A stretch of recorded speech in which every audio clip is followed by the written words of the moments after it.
Hello guys. आज का हमारा टॉपिक है प्राइसिंग और साथ में हम करेंगे प्राइसिंग स्ट्रेटजीज कि भाई कौन कौन से मेथड्स कोई कंपनी यूज़ करती है अपने किसी भी प्रोडक्ट का प्राइस सेट करने के लिए। और साथ में हम करेंगे कौन कौन से फैक्टर्स है जो इन्फ्लुएंस करते हैं प्राइसिंग को। तो आइए शुरू करते हैं। तो प्राइसिंग का टॉपिक है, पहले जान लेते हैं कि प्राइस होता क्या है। क्या होता है प्राइस? कोई भी धनराशि, अमाउंट ऑफ मनी जो आप किसी प्रोडक्ट को ख़रीदने के लिए पे करते हैं, तो वो सारा क्या होता है? प्राइस होता है।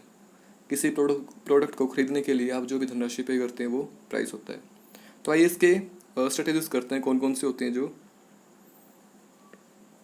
यूज़ करते हैं कोई भी कंपनी अपने प्रोडक्ट का प्राइस सेट करने के लिए। तो पहले इसके दो फैक्टर्स होते हैं, इंटरनल एंड एक्सटर्नल। इंटरनल हमारे जो कोई भी ऑर्गेनाइजेशन है उसके जो इंटरनल फैक्टर्स हैं, जो अंदरूनी रीजंस होते हैं वो होते हैं, और एक्सटर्नल जो मार्केट से जुड़े हैं। और ये जो होते हैं इंटरनल, ये जो कंपनी से जुड़े होते हैं। तो आइए कौन कौन से हैं कि भाई जो फर्म है वो क्या इमेज रखती है अपने प्रोडक्ट के लिए। अगर वो सोचते हैं कि हमारा product is better than others, तो क्या करेगी? ज़्यादा प्राइस सेट करेगी अपने जो कंपटीटर्स हैं उनसे ज़्यादा। तो क्या इमेज परसीव करती है अपने प्रोडक्ट की, वो ही मैटर करता है कि हम अपने प्रोडक्ट को कैसा मानते हैं, उसके अकॉर्डिंग प्राइस सेट करते हैं। और क्या है, जो प्रोडक्ट है उसकी करैक्टरिस्टिक्स कैसी हैं, फीचर्स क्या हैं उसके, क्वालिटी क्वांटिटी, किसी भी बेसिस पे उसका कलर, इस तरह भी है जो उसके फीचर्स हैं उसके अकॉर्डिंग भी प्रोडक्ट का प्राइस सेट किया जाता है। नेक्स्ट क्या है, डिमांड ऑफ प्रोडक्ट, कि भाई मार्केट में डिमांड कितनी है। अगर डिमांड ज़्यादा है तो हम प्राइस ज़्यादा सेट करेंगे, अगर कम है तो क्या है, अगर सेलिंग नहीं हो रही तो कम करना पड़ जाएगा। तो उसकी डिमांड कितनी है वो भी मैटर करता है।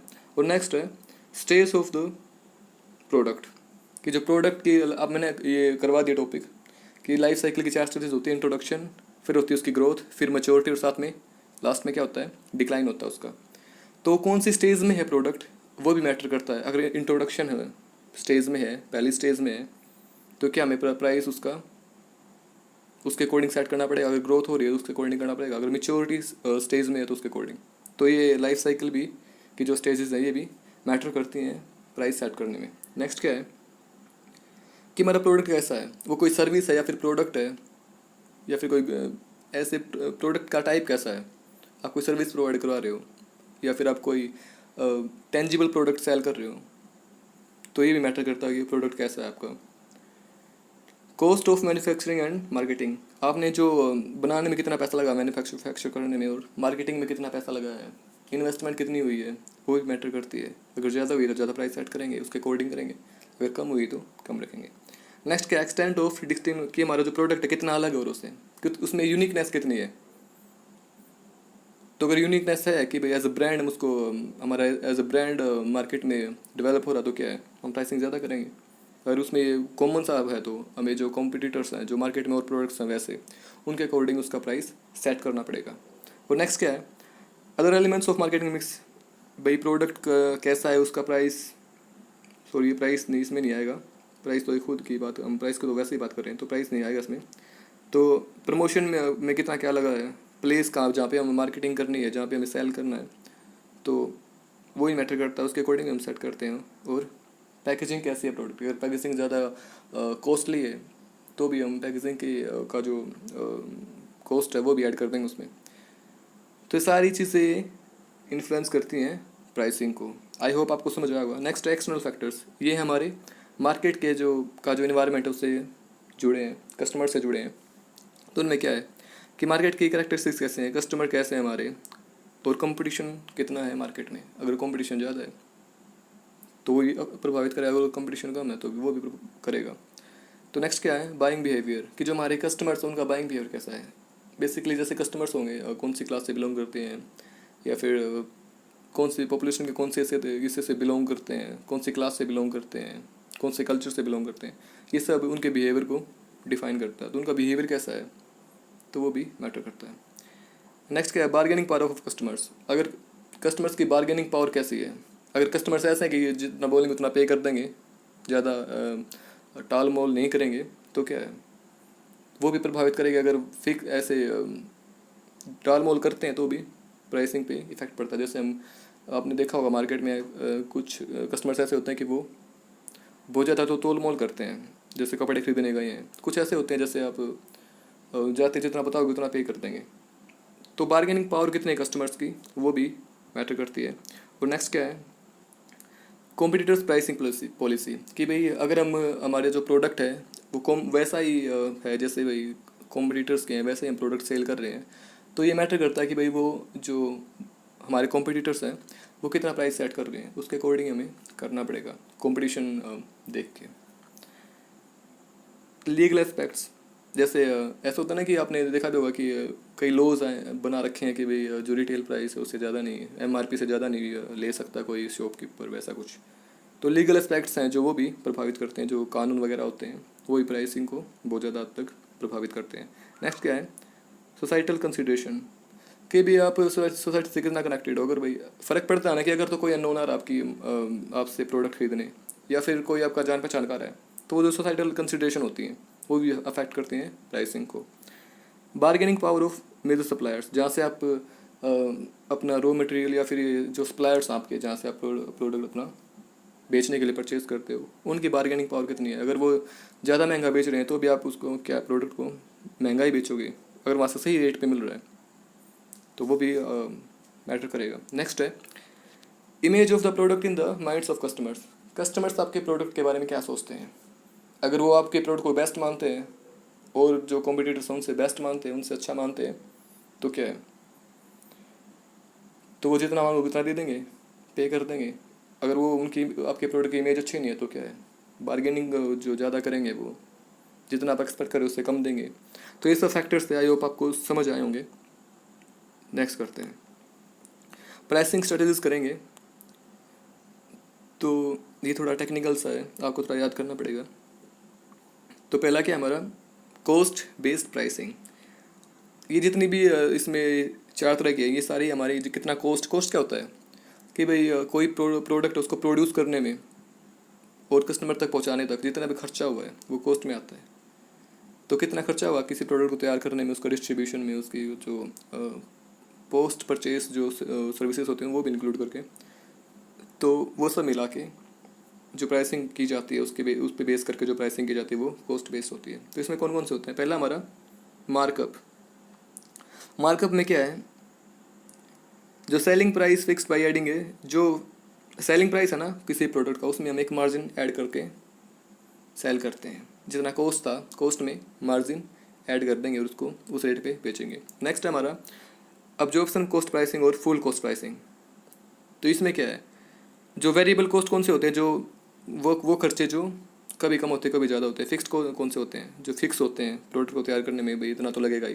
तो दोनों को मिला के, और कौन कौन से प्रोसेस में, manufacturing selling and administrating the product, तीनों प्रोसेस में जितने भी वेरिएबल एंड फिक्स्ड जो कॉस्ट है उनको मिला के ये अब्जॉर्प्शन कॉस्ट प्राइसिंग होती है। कि सबको ऑब्जर्व कर लेना, मिक्स सबको मिला के जितने भी वेरिएबल कॉस्ट हैं और फिक्स्ड कॉस्ट हैं, इन तीनों प्रोसेस में वो सारा मिला के प्राइस सेट किया जाता है।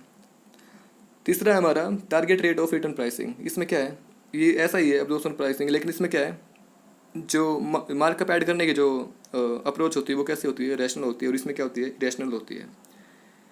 तो इस तरह की जाती है कि उसकी जो मार्कअप इस तरह ऐड किया जाता है कि जो इन्वेस्टमेंट हुई थी जितनी, वो उस प्रोसेस में कंप्लीट हो जाए, वो जो कमी, वो जो लगा था खर्चा वो कवर हो जाए। इस तरह किया जाता है target rate of return pricing में। तो रैशनल अप्रोच होती है मार्कअप ऐड करने की।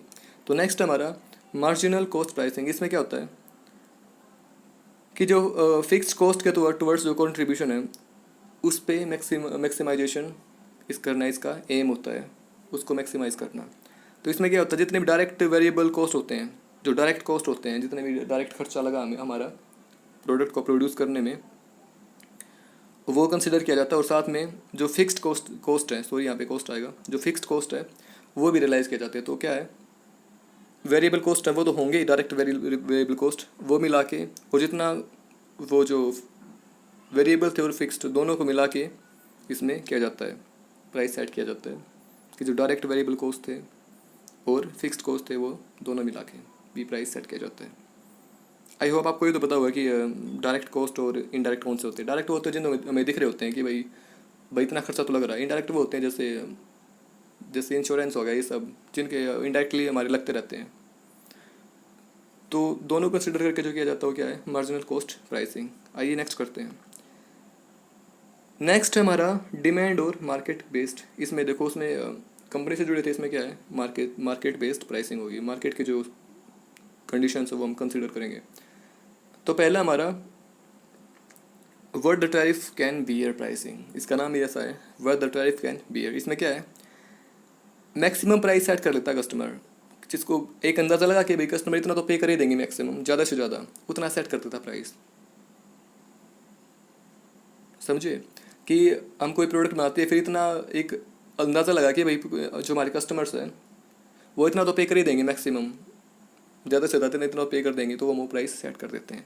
तो ये शॉर्ट टर्म के लिए अच्छा होता है, ज़्यादा प्रॉफिट भी होता है इसमें, लेकिन लॉन्ग टर्म के लिए ये अच्छा नहीं होता, अच्छा कॉन्सेप्ट, सेफ कॉन्सेप्ट नहीं है, क्योंकि जो कस्टमर्स है वो डिससेटिस्फाई हो सकते हैं आपसे। नेक्स्ट हमारा स्कीमिंग प्राइसिंग। इसमें क्या होता है, इसमें भी हाई प्राइस होता है और हाई प्रॉफिट, दोनों इसके एम किए जाते हैं। दोनों इसमें एम से ही होते हैं कि हाई प्राइस सेट करना और हाई प्रॉफिट कमाना। इसमें क्या होता है, जो लग्जरियस प्रोडक्ट्स हमारे, भाई कोई कंपनी अगर उसके प्रोडक्ट्स लग्जूरियस हैं तो वो उनको बेचे, उन कस्टमर्स को बेचेंगे वो प्रोडक्ट्स, जो लग्जरी प्रोडक्ट्स हैं उनको उन कस्टमर्स को बेचे जाएंगे जो जो प्राइस उसके बारे में ज़्यादा केयर नहीं करते। जैसे आपने देखा भी होगा कि कुछ लोग होते हैं जो जितना बोलोगे उतना दे देते हैं, जो प्रोडक्ट है उसको कंसिडर करके कि भी product is the best in the market, तो वो ज़्यादा नहीं, टाल मटोल नहीं करते, वो जितना मांगते उतना देते हैं। तो उन कस्टमर्स को बेचा जाता है, उन प्रोडक्ट्स को जो ज़्यादा नहीं सोचते प्राइसिंग के बारे में। नेक्स्ट हमारा पेनिट्रेशन प्राइसिंग। इसमें क्या है, पेनिट्रेट करने के लिए क्या जाता है ये। तो इसमें क्या है, देखो इसमें क्या था, लग्जरियस आइटम्स से इसमें क्या है, नॉट लग्जरियस, जो सिंपल से आइटम्स है, कॉमन से आइटम्स है, उनमें किया जाता है। इसमें हाई प्राइस सेट किया गया था, इसमें क्या है, लो प्राइस। यही डिफरेंस है स्कीमिंग और प्राइसिंग में, इसका अपोजिट होता है। स्कीमिंग में हाई प्राइस होता है, इसमें लो प्राइस होता है। इसमें लग्जूरियस प्रोडक्ट के लिए यूज़ किया जाता है, और ये जो सिंपल से कॉमन प्रोडक्ट्स हैं उनके लिए यूज़ किया जाता है। तो इसमें क्या है, ये प्रॉफिट के लिए होता है ना, कि भाई प्रॉफिट ज़्यादा हो। इसी किसके लिए होता है कि सेल ज़्यादा हो, तो सेल ज़्यादा होगा तो क्या है, प्रोडक्ट पे होगा, प्रोडक्ट वो प्रॉफिट भी होगा। इसमें कॉस्ट बेस्ड प्रॉफिट होता है इसमें, कि भाई सेल ज़्यादा होगी ना, अगर प्राइस कम है तो लोग ज़्यादा खरीदेंगे इसको और प्रॉफिट आएगा। ये लग्जरी के लिए होता है, और ये जो लग्जरी प्रोडक्ट नहीं है उनके लिए होता है। आई होप आपको समझ आया होगा। नेक्स्ट करते हैं। नेक्स्ट हमारा कंपटीशन ओरिएंटेड प्राइसिंग। तो इसमें कंपटीशन की हम बात करेंगे। तो जो हमारे कॉम्पिटिटर्स हैं इन द मार्केट, हम उनको कंसिडर करके प्राइस सेट करेंगे। देखो इसमें की जो कंपटीशन है उसके प्रिंसिपल हम यूज़ करेंगे। 3 प्रिंसिपल होते हैं, एक तो मैक्सिमम प्राइसिंग, वो प्रीमियम प्राइसिंग, एक डिस्काउंट प्राइसिंग है, और एक पैरिटी और गोइंग रेट प्राइसिंग। इसमें क्या होता है, जो हमारे कॉम्पिटिटर्स हैं उनके प्रोडक्ट है जो, उनको देखेंगे भी उनका प्राइस क्या है, तो उनसे हम ज़्यादा चार्ज करेंगे। मार्केट में देख के भाई इतना हमारे जो कॉम्पिटिटर्स है बाकी हैं जो उस प्रोडक्ट के लिए इतना चार्ज करें, तो हम उससे ज़्यादा करेंगे। और डिस्काउंट में क्या है, हम डिस्काउंट कर देंगे, थोड़ा उनसे कम करेंगे, कम जो कि भाई वैसा ही प्रोडक्ट है लेकिन उनसे जो कॉम्पिटिटर्स हैं उनसे कम चार्ज करेंगे, और पैरिटी में इक्वल करेंगे, मैच करता हुआ। तो हाई होप आपको समझ आया होगा। 3 प्रिंसिपल्स होते हैं, या तो ज़्यादा, या उनसे कम, या फिर उनके इक्वल। तो नेक्स्ट करते हैं। नेक्स्ट हमारा वैल्यू प्राइसिंग। देखो इसमें क्या होता है कि जो वैल्यू है प्रोडक्ट की और जो प्राइस है उसमें एक तालमेल बिठाना है, कि वैल्यू भी बनी रहे और प्राइस भी, जो प्राइस है वो उसकी वैल्यू को डिफाइन करे। तो ये वैल्यू प्राइसिंग होती है। इसमें क्या होता है, कॉस्ट देखा जाता है, डिमांड देखी जाती है प्रोडक्ट की, और कंपटीशन देखा जाता है। इन तीनों को स्टडी करके कि भाई कितना कॉस्ट, कितना खर्चा हुआ हमारा प्रोडक्ट में, कितनी डिमांड है मार्केट में, और कितना कंपटीशन हम फेस कर रहे हैं, उसके अकॉर्डिंग ये वैल्यू प्राइसिंग की जाती है। तो ये सबसे मॉडर्न जो तरीका है वो है प्राइसिंग का, सबसे ज़्यादा डिस्टिंक्टिव भी है, अलग सा तरीका है, और इनोवेटिव भी है, क्रिएटिव एक जो प्राइसिंग स्ट्रेटजी है वो है ये वैल्यू प्राइसिंग, और आजकल बहुत ज़्यादा पॉपुलर है। तो डिमांड, कॉस्ट एंड कंपटीशन तीनों को कंसीडर करके ये सेट की जाती है। Thank you guys for watching, I hope आपको समझ आया होगा हमारा प्राइसिंग। Take care.